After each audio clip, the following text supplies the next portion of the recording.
À 24 heures de la très attendue décision relative à l'organisation de la CAN 2015, au sein du comité exécutif de la Confédération africaine de football, une tendance se dessine.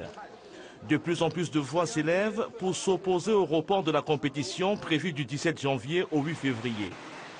Ce journaliste camerounais couvre depuis plusieurs années des phases finales de la Coupe d'Afrique des Nations pour la radio nationale.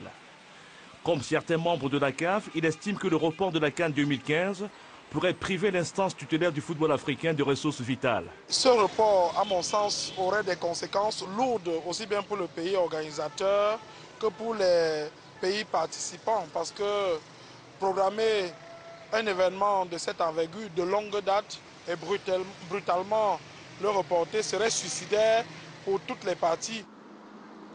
Dimanche, le Maroc a indiqué qu'il croyait encore en la possibilité d'un dialogue avec la Confédération africaine de football. Mais Rabat maintient sa requête de report de la CAN de janvier 2015 à janvier 2016 en raison de l'épidémie d'Ebola. Sa décision communiquée samedi à la CAF est très commentée dans les milieux du football amateur sur le continent. En Côte d'Ivoire, la polémique enfle. Imaginez-vous un instant qu'on dit qu'il y a un seul cas d'Ebola là-bas. Vraiment, tous les touristes vont fuir. Or, c'est la première source de revenus du Maroc. Donc, je les comprends un peu dans ce sens-là.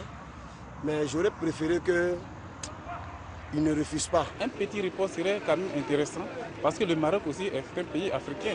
Et c'est l'Afrique qui est en majorité touchée par ce virus-là.